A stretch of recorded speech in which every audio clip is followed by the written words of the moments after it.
नीलम Maithili channel का subscribe करबा के लेल लाल बटन का दबाओ आ तकर बाद घंटी पर क्लिक क के नव नव मैथिली गीतक आनंद उठाओ। भोग अपन स्वीकार करो, व्रति धेने अच्छी हाथ, अर्घ नेने सब ठाढ़ आहाल, उगियो दीनानाथ।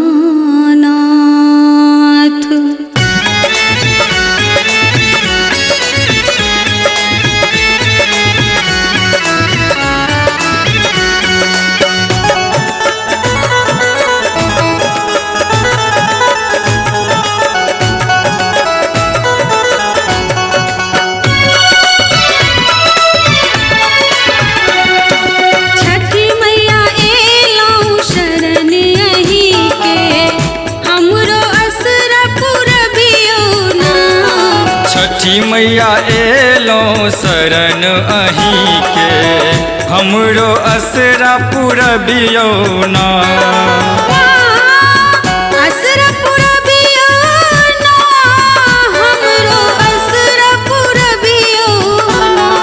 माँ असरा पुरबियो ना, हमरो असरा पुरबियो ना।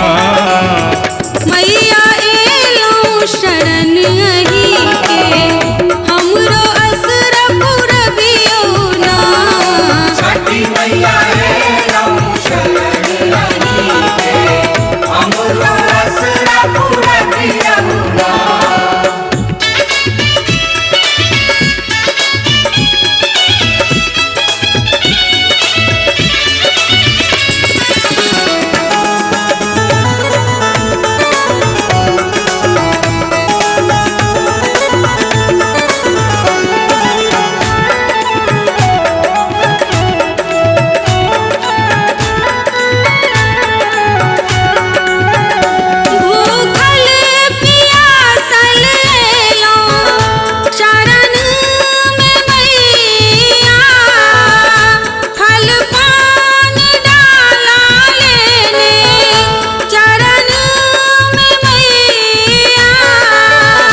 भूखल पियासल एलो शरण में मैया, फल पान डाला लेने चरण में मैया। घाट सुनर सजायब ना, मैया जीवन हमर सुधारू, घाट सुंदर सजेलौ ना।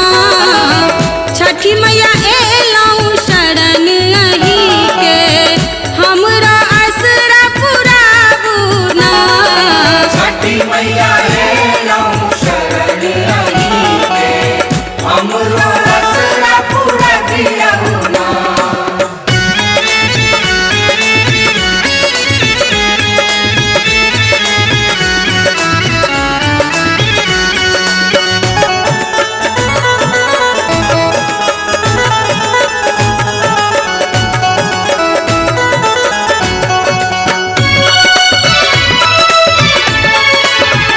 डाला में ठकुआ सजेलो अहाँ लेल मैया, पचमेर बाजार सोनलो अहाँ लेल मैया।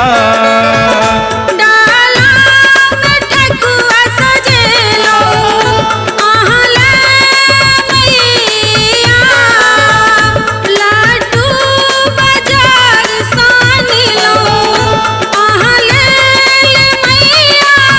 अर्घ अहीं के दियायब ना, मैया जीवन हमर सुधारू, केरा घौर चढ़ायब ना। छठी मैया एलो शरण अहीं के, असरा हमर पुरबियो ना। छठी मैया एलो शरण अहीं के, हमरो असरा पुरबियो ना।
असरा हमर पूरबियो ना